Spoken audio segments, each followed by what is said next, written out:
रोज की तरह हम फिर हाजिर हैं अपनी नई क्लास लेकर के। हमारे पिछले वीडियो में हम दो प्रकार की रासायनिक अभिक्रियाओं की चर्चा कर चुके थे। हम इस वीडियो में शेष बची हुई अभिक्रियाओं के प्रकारों पर बात करेंगे। तो उसमें से हमारा तीसरा प्रकार है, मैं तीनों को एक बार वापस थोड़ा सा लिख देता हूँ। फर्स्ट जो पिछली क्लास में हमने पढ़ा था, एक योगात्मक अभिक्रिया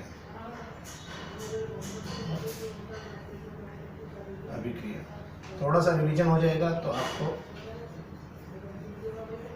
या संयोजन भी कहते हैं इसको। योगात्मक अभिक्रिया में क्या होता है, दो पदार्थ मिलकर के एक उत्पाद बनाते हैं, दो क्रियाकारक मिलकर के एक उत्पाद बनाते हैं, वो योगात्मक अभिक्रिया कहलाती है। दूसरी है हमारी वियोजन अभिक्रिया। वियोजन अभिक्रिया, वियोजन अभिक्रिया में क्या होता है कि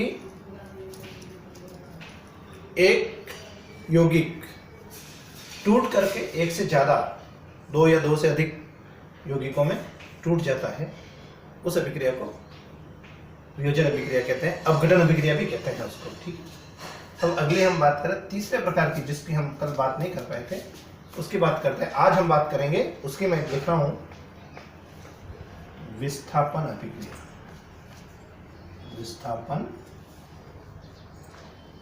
आप लिखते रहे, साथ ही साथ लिख देंगे प्रकार, विस्थापन अभिक्रिया।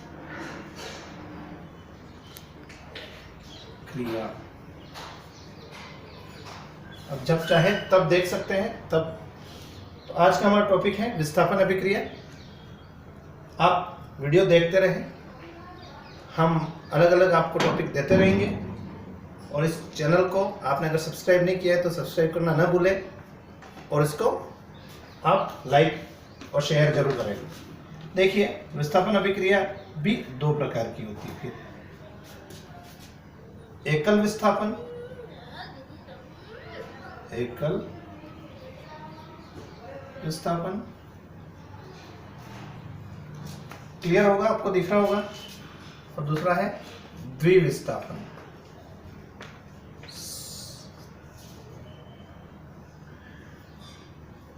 एकल विस्थापन और द्विविस्थापन, इनको हम देखें तो क्या है। योगात्मक अभिक्रिया, वियोजन अभिक्रिया, विस्थापन अभिक्रिया। अब विस्थापन अभिक्रिया में दो प्रकार की अभिक्रिया होती है, एकल विस्थापन और द्विविस्थापन। अब हम बात करेंगे कि विस्थापन अभिक्रिया किसे कहते हैं। पहला हम थोड़ा सा समझने की कोशिश करें। विस्थापन शब्द से समझिए, वी और स्थापन, स्थान का बदल जाना, या किसी को एक स्थान से हटाकर दूसरे स्थान पर ले आना, किसी को हटा देना, विस्थापन, उसको विस्थापित कर देना।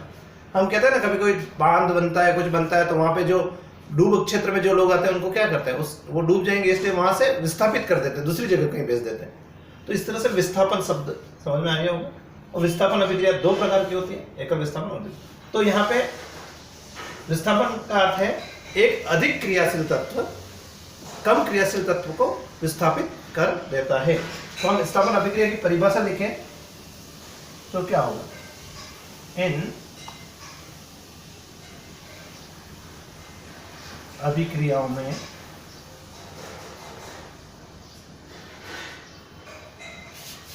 एक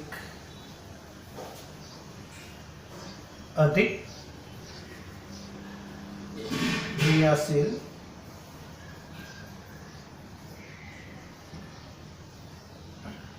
तत्व कम क्रियाशील तत्व को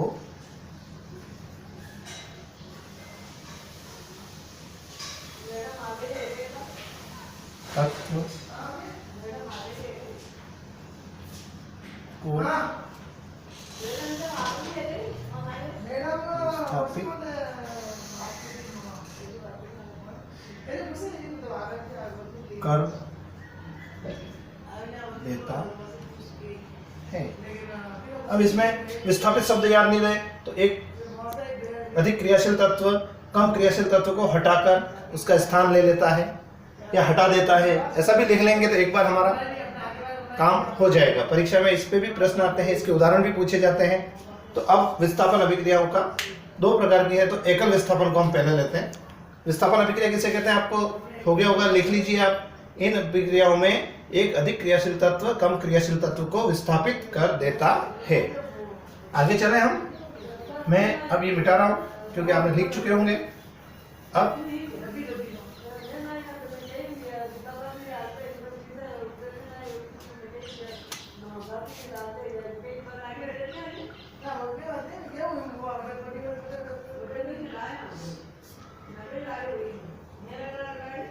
विस्थापन सब्जी बोल लिया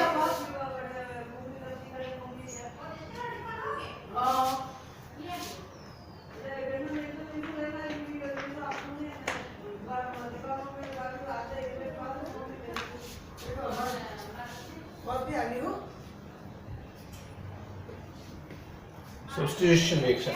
तो अब विस्थापन अभिक्रिया हम पहले लेते हैं। एकल विस्थापन।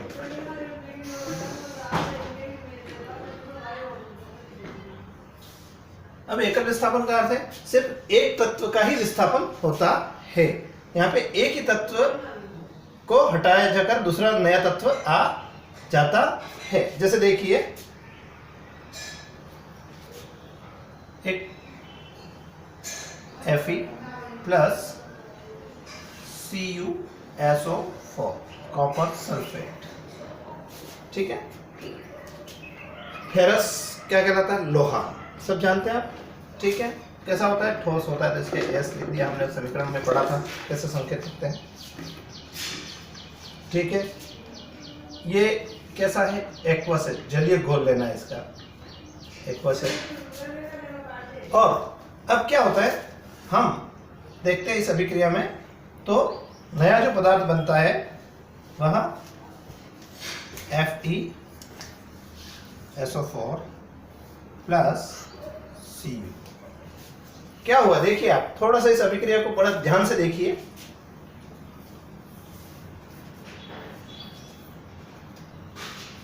ठीक है, तो क्या पाते हो आप, हम देखते हैं कि ये Fe पहले अलग था, Cu सल्फेट के साथ जुड़ा हुआ था, इन दोनों की जोड़ी थी। इस जोड़ी में Fe एक अधिक क्रियाशील तत्व आया और SO4 के साथ Cu को वहां से हटा दिया। Cu हट के उसकी जगह कौन आ गया, Fe, लोहा। Cu का मतलब कापर, कापर यानी तांबा, ठीक है। तो वापस कापर अलग हो गया। मतलब यहां किसने किसका विस्थापन किया, लोहे ने या फेरस ने कॉपर का विस्थापन किया। किसका विस्थापन हुआ, सिर्फ लोहे ने कॉपर का विस्थापन किया। ये क्या है, लोहा। ये क्या है, कॉपर सल्फेट। एक ये भी आप जीके का प्रश्न बहुत इंपॉर्टेंट है, परीक्षा में बार बार पूछे जाते हैं, सामान्य नाम और रासायनिक नाम। तो मैं इसका सामान्य नाम भी लिख देता हूँ, और ये रासायनिक नाम लिखा है मैंने, और ये रासायनिक सूत्र, तीनों चीजें होगी। देखो इसका सामान्य नाम क्या है, नीला थोथा भी कहते हैं, नीला, ये नीले रंग का होता है इसलिए नीला थोथा कहते हैं। तो आपको परीक्षा में प्रश्न आ सकता है, नीला थोथा का रासायनिक नाम लिखिए, तो हमें लिखना है कॉपर सल्फेट। नीला थोथा का सूत्र लिखिए, तो CuSO4। सरल है, साथ ही साथ मैं दूसरी चीजें भी पढ़ाता जाऊंगा, इसलिए आप क्लास को ध्यान से देखें। इस पॉइंट को नोट कर लें कहीं पे भी, कि ये आप एक कॉलम बना सकते हैं, सामान्य नाम, रासायनिक नाम और रासायनिक सूत्र। तो जब भी ऐसे नए नए मैं बताता जाऊं, वो उसमें डालते जाओ। आप एक पेज पे ये बना के रखो, 5-7 आएंगे, 10 एक नाम हमें याद करने होते हैं, उसमें से एक न एक परीक्षा में आता है, पक्का 1 नंबर का प्रश्न आता ही है कि सामान्य नाम बताइए या रासायनिक नाम बताइए, ओके, या रासायनिक सूत्र बताइए। तो हमें बिल्कुल ध्यान रखना है। इसका नाम है फेरस सल्फेट,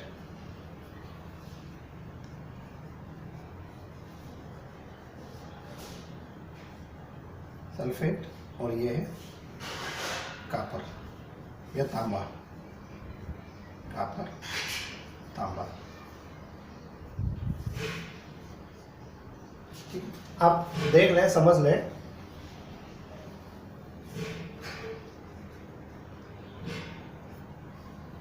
कापर और तांबा, तांबा कहे तो भी काम। आप ध्यान रखें, ये भी संकेतों को भी सीखते जाए तो आपके लिए बहुत काम आएंगे ये, क्योंकि हमें केमिस्ट्री समझनी है तो सभी संकेत हमें पता होना चाहिए। आपको होंगे भी सही, लेकिन मैं एक रिवीजन के तौर पे और आपको आसानी रहे इसलिए मैं बताता जा रहा हूँ। तो ये हमारा विस्थापन अभिक्रिया का एकल विस्थापन का उदाहरण, कभी परीक्षा पूछ ले एकल विस्थापन का उदाहरण दीजिए, तो हमें कहना है Fe plus CuSO4 gives out FeSO4 plus Cu। एक उदाहरण इसमें आता है कि एक प्रयोग है हमारा कि कॉपर सल्फेट नीले थोते को एक परख नली में लेते हैं,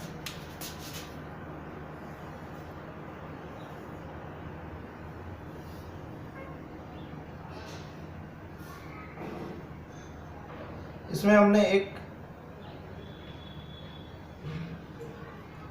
लोहे की किली डुबा दी, लोहे की किली। चित्र थोड़ा जैसा बने देखना, आप समझना इम्पोर्टेंट है। एक हमने कील डुबा दी, ठीक है, नीले थोते में। थोड़ी देर हम पड़ा रहने देते हैं और जब इस कील को बाहर निकालते हैं तो क्या देखते हैं कि कील का रंग भूरा हो जाता है, कील का रंग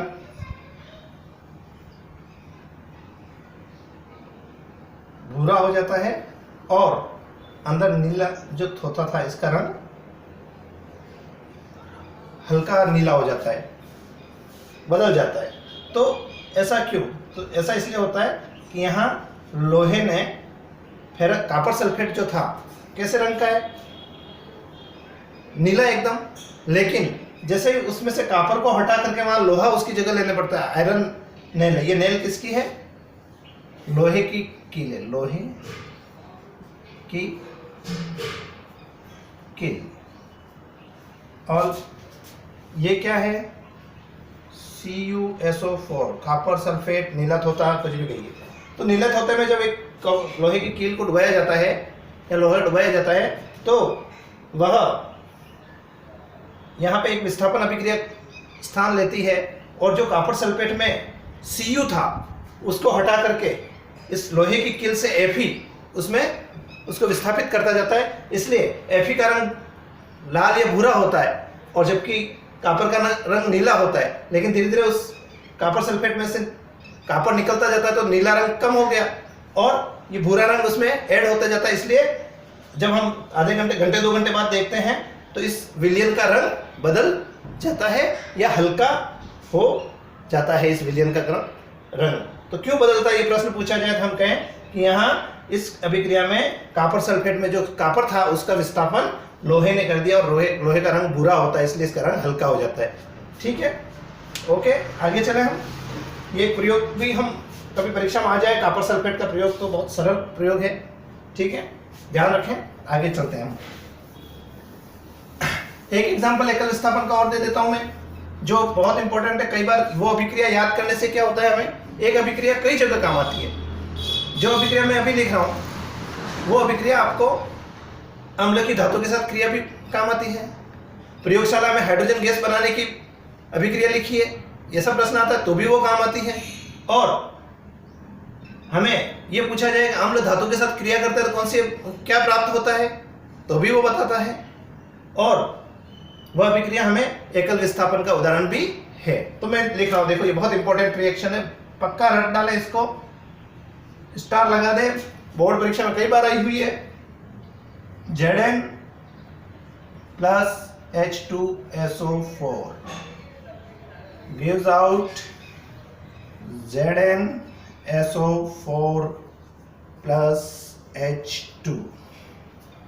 बहुत सरल। प्रयोगशाला में हाइड्रोजन गैस बनानी हो तो क्या करें? जस्ते के टुकड़े लें, उनको एक परख नली में लें, और आपने एक प्रयोग ऐसा चित्र देखा होगा। अभी चित्र बनाने में काफ़ी समय लग जाएगा, लेकिन फिर भी मैं एक हल्का सा बना देता हूँ। ये जस्ते के टुकड़े हैं और ऊपर से इसमें हमने एक कीप से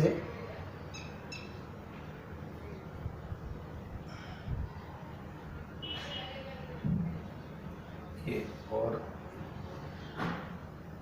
ये हमने इसमें H2SO4 डाल दिया और ये Zn डालते हैं Zn। तो इस अभिक्रिया में हम देखते हैं एक नली यहाँ से लेते हैं और ऐसा मैं एक रफ चित्र बना रहा हूँ पर आप परीक्षा में बहुत काम आएगा, आपका ध्यान रखें आप। ये हमारा गैस जार है, ये मधुकोष मंच कहलाता है और यहाँ से हम एक रफ नली को उल्टा रख देते हैं, इसके ऊपर जल से भरा हुआ है। ये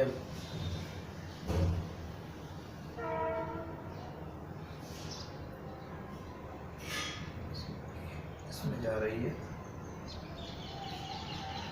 तो हम काटते हैं तो ये परत नली को इसमें धीरे धीरे पानी निकलता है।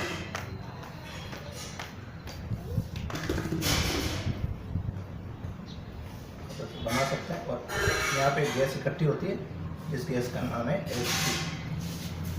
तो प्रयोगशाला में H2 गैस बनाने का नामांकित चित्र बनाए तो बहुत सरल, मैंने थोड़ा सा रफ बनाया लेकिन आपके बुक में दे रखा है, आप देखें इसको और इस चित्र को प्रैक्टिस करके याद कर लें। बहुत इंपॉर्टेंट चित्र है, कई बार ये सब प्रश्न आता भी है बोर्ड की परीक्षा में कि प्रयोगशाला में H2 गैस हाइड्रोजन गैस बनाने की विधि का वर्णन कीजिए और समीकरण लिखिए। तो ये समीकरण है, ये विधि है, ये एकल विस्थापन का भी उदाहरण है। जिंक ने हाइड्रोजन को विस्थापित कर दिया और यहाँ जस्ता क्या है, कौन ज्यादा क्रियाशील है, हाइड्रोजन ज्यादा क्रियाशील है या जस्ता।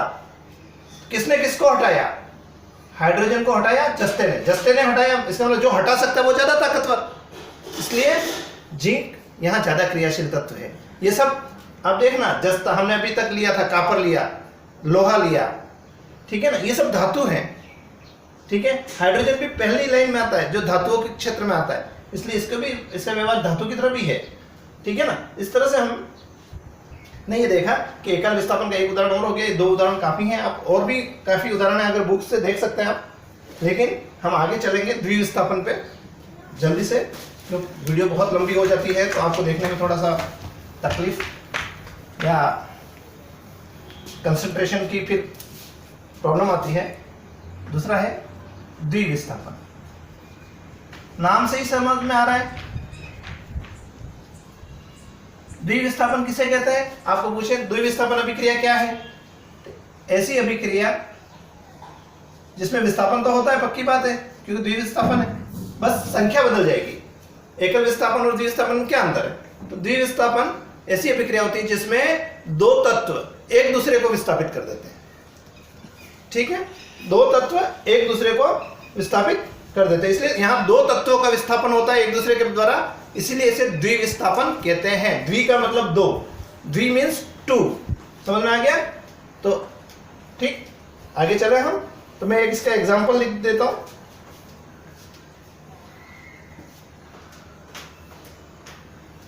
Na2, देखो ये सब अगर आवर्त सारणी का अगर आप ध्यान थोड़ा सा नॉलेज हो तो ये पहले ग्रुप का Na भी, हाइड्रोजन भी पहले ग्रुप का है, ठीक है। तो ये सब विस्थापन करने वाले होते हैं, धात्विक गुण होता है इनका, plus BaCl2 gives out BaSO4 plus NaCl। Okay, आपने देखा ये अभिक्रिया। सोडियम सल्फेट Na2SO4 की बेरियम क्लोराइड से अभिक्रिया करवाई तो बेरियम सल्फेट बन गया और NaCl बन गया। अभी ये समीकरण संतुलित नहीं है, इसमें नहीं जाना है, हमें सिर्फ याद करना है द्विविस्थापन का उदाहरण।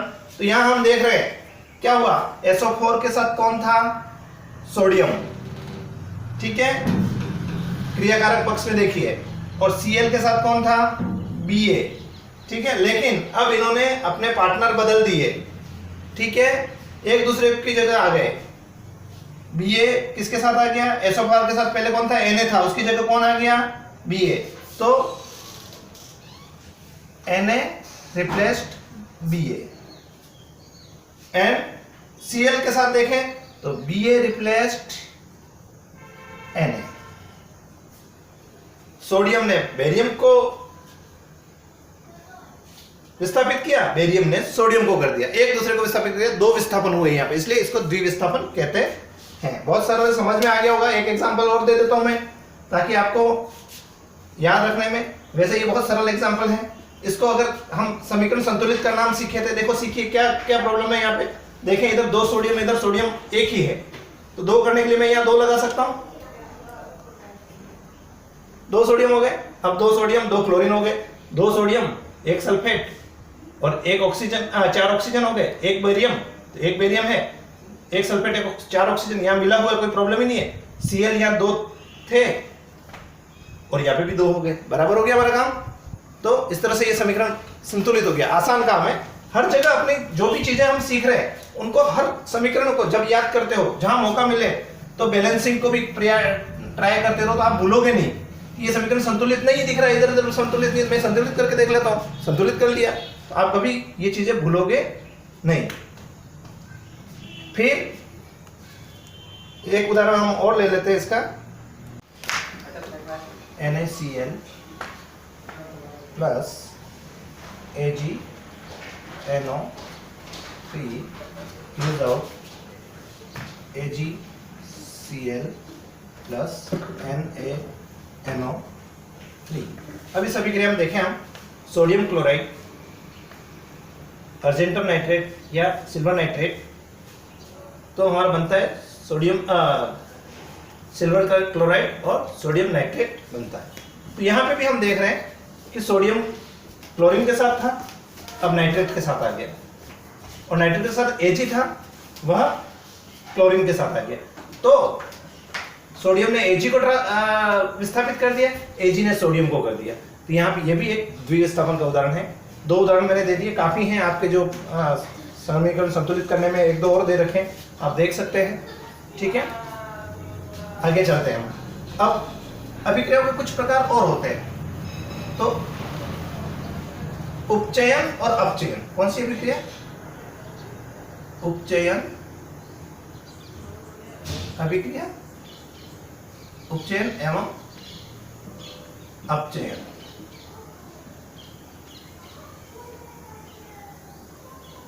अभिक्रिया, इसको भी हम समझें। अब इसके भी मैं दूसरे नाम है वो बता दूं। उपचयन को ऑक्सीकरण भी कहते हैं, आप याद कर लें, ऑक्सीकरण, ऑक्सीकरण अभिक्रिया। और अपचयन को अपचयन ही कहते हैं। ठीक है, तो उपचयन, ऑक्सीकरण, अपचयन अभिक्रिया। तो हम ऑक्सीकरण किसे कहते हैं, ऑक्सीकरण अभिक्रिया किसे कहते हैं? पहला लेते हैं इसमें से पहला पॉइंट, ऑक्सीकरण, ऑक्सीकरण अभिक्रिया। बहुत सरल है, सरल से सरल परिभाषा में बता रहा हूं यहाँ पे जो इस पाठ के हिसाब से है। बाकी ऑक्सीकरण की कई परिभाषाएं हैं हमारे पास, लेकिन एक सरलतम परिभाषा है, किसी यौगिक में जब ऑक्सीजन जुड़ती है तो वह ऑक्सीकरण अभिक्रिया कहलाते हैं, या ऑक्सीजन की वृद्धि क्या कहलाती है? ऑक्सीकरण अभिक्रिया कहलाती है। हमने जैसे एक उदाहरण दिया था, मैं वापस ले रहा हूं, देखिए 2Cu plus O2, 2CuO, copper plus oxygen gives out copper oxide. ठीक है, तो ये किसका उदाहरण है? ऑक्सीकरण का। क्या हुआ?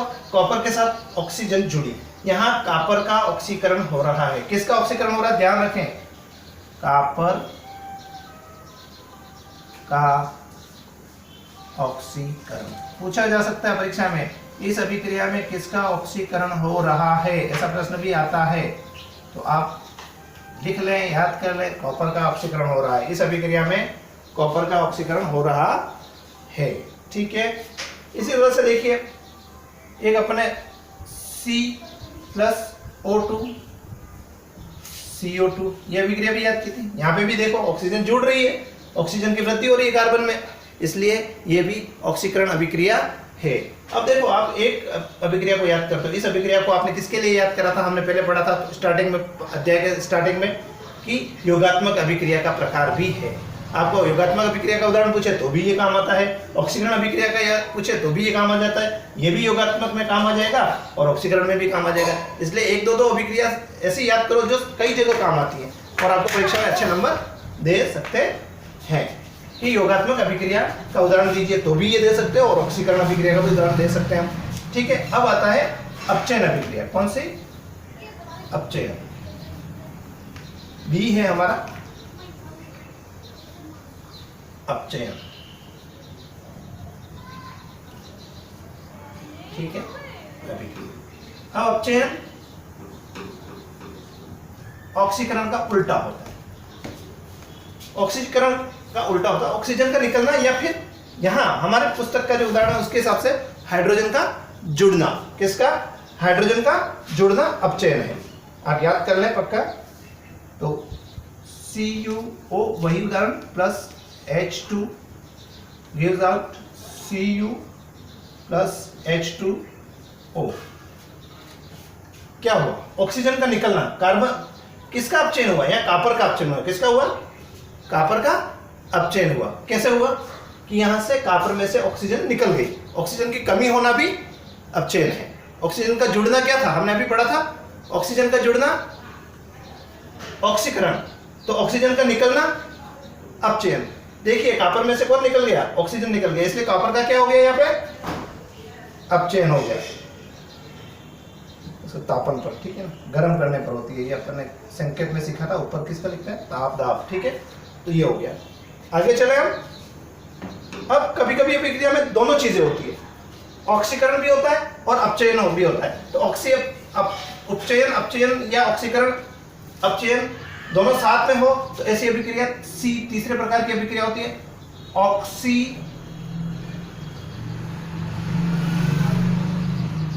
अपचयन, या हम दूसरा नाम दें इसको उपचयन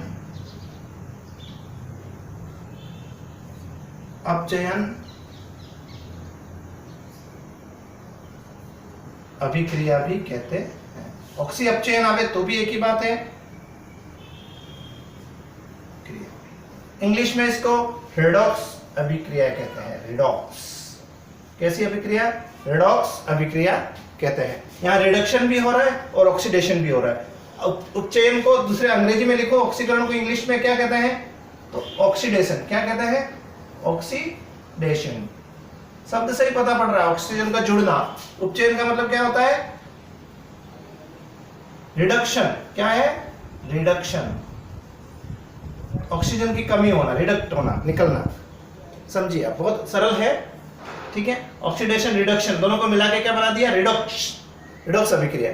तो रिडॉक्स अभिक्रिया का भी एक उदाहरण ले लेते हैं और आपका ये चैप्टर अभी समाप्त होने वाला है। थोड़ा सा एक दो पॉइंट और है तो हम देख लेते हैं। देखो CuO plus H2 gives out Cu plus H2O। इस अभिक्रिया में हम देखें तो देखो ये ऑक्सीकरण अपचयन अभिक्रिया भी है।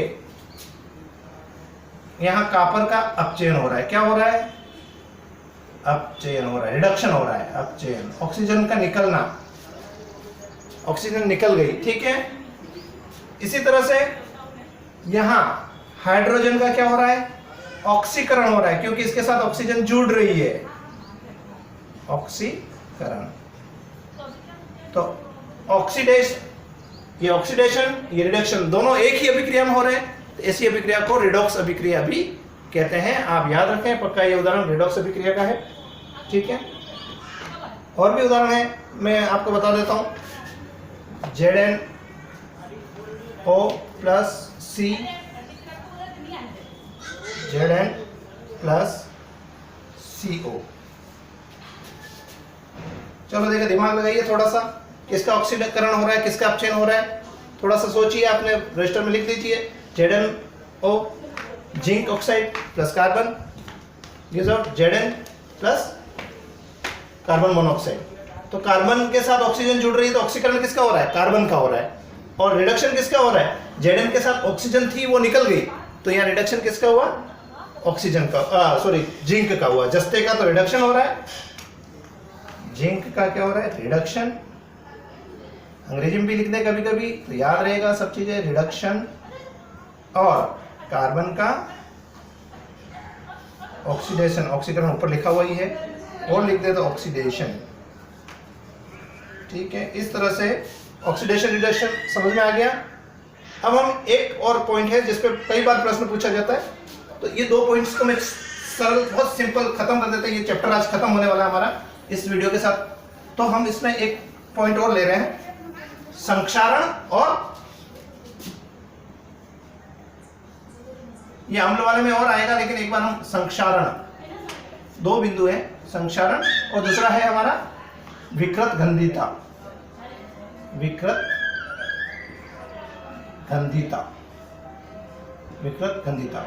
हिंदी के शब्द बहुत कठिन है, तो इसको हम कहते हैं कोरोजन, इंग्लिश में कहते हैं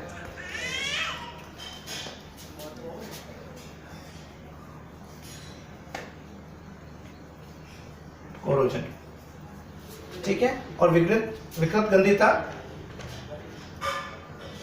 का अर्थ क्या है? संक्षारण का अर्थ है किसी भी पदार्थ पर का संक्षारण, उसका खत्म, धीरे धीरे डिके होना। संक्षारण शब्द से डिके से है, क्या है? डिके। डिके यानी टूटना, खत्म होना धीरे धीरे, है ना? तो संक्षारण होता है, डिके होता है, संक्षारण। तो जैसे हम कई चीजें देखते हैं हमारे, आपने बहुत बड़ा एक इश्यू अगर ध्यान में आया हो कि जो आगरा का ताजमहल है उसका भी संक्षारण हो रहा है, ऐसे कहते हैं। वहां जो मार्बल लगा हुआ है, तो मार्बल का धीरे धीरे क्या हो रहा है? डिके हो रहा है और उसका रंग बदल रहा है। क्या कारण है? तो वो बताया कि मथुरा में जो रिफाइनरी है उससे जो गैसेस निकलती हैं, वो गैसें उसको नुकसान पहुंचा रही है। तो ये संक्षारण कहलाता है। संक्षारण एक के कारण जब हमने और भी देखा होगा, आप घर पे कई बर्तन नए नए लाते हो, पीतल के, तांबे के, तो ये धातु के कभी चमकते हैं, थोड़ी देर बाद पड़े पड़े वो मेले हो जाते हैं, मटमेले या गंदे दिखने लग जाते हैं। क्या कारण है? तो ये है, इसका मुख्य कारण है संक्षारण।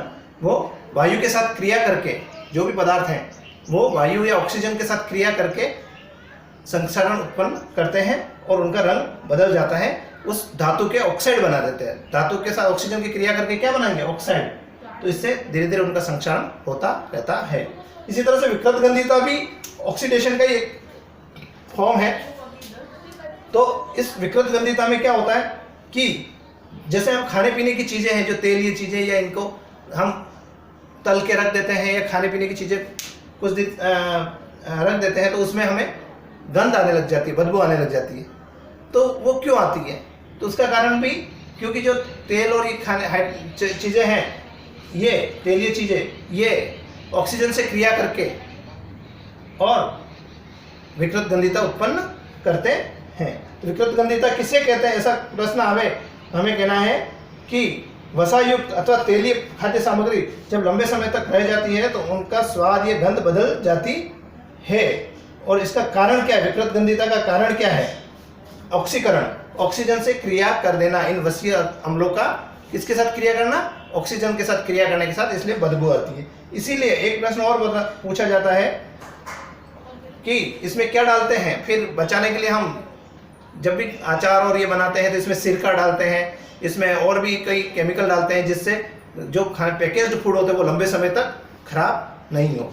और आपने देखा होगा कुरकुरे की जो पैकेट आता है, या चिप्स का जो पैकेट आता है, उसमें हवा भरी हुई होती है। तो वो हवा नहीं है, उसमें नाइट्रोजन गैस भरी हुई होती है। और इसलिए नहीं भरी हुई है कि वो आपको ज़्यादा दिखे, 5 रुपये में बहुत ज़्यादा दे दे, ऐसा नहीं है। इसलिए भरी हुई होती है कि ताकि उसमें नाइट्रोजन एक अक्रिय गैस है, कैसी गैस है जो किसी से क्रिया नहीं करती, कुछ भी बिगाड़ती नहीं।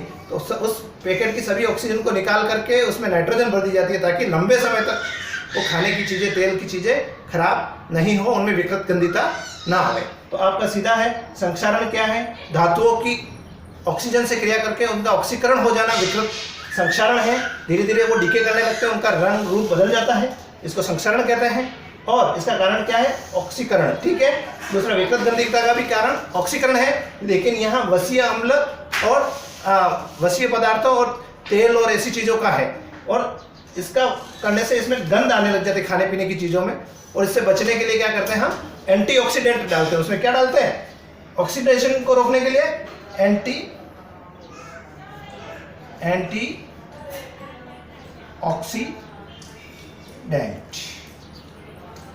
एंटीऑक्सीडेंट डालते हैं, ऑक्सीडेशन का उल्टा, ताकि वो धीरे खराब हो। ठीक है, ओके फ्रेंड्स, ये चैप्टर हमारा खत्म हो गया। हमने एक चैप्टर कंप्लीट कर चुके हैं।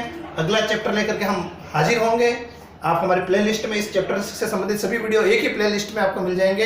रासायनिक अभिक्रिया एवं समीकरण नाम की एक प्लेलिस्ट है हमारी इजी वे लर्निंग में। आपको इस पार्ट के सभी वीडियो एक ही प्लेलिस्ट में मिल जाएंगे। इसी तरह से दूसरे पार्ट के सभी वीडियो बनाएंगे, जितने हम छोटे छोटे 10-20 मिनट, 25 मिनट, 30 मिनट के जो वीडियो बनाएंगे, 5 या 6 जो वीडियो एक पार्ट से संबंधित है वो एक ही प्लेलिस्ट में हम देंगे। तो आप रेगुलर देखते रहें और इस चैनल को लाइक करते रहें, इसको सब्सक्राइब करें और अपने मित्रों और साथियों को भी इसको बताएं कि ऐसी क्लास चल रही है और ये क्लास आपको रेगुलर चलेगी और आपके पूरी विज्ञान विषय और अंग्रेजी का भी हम लेसन बनाने जा रहे हैं, मैथ्स के भी बनाएंगे।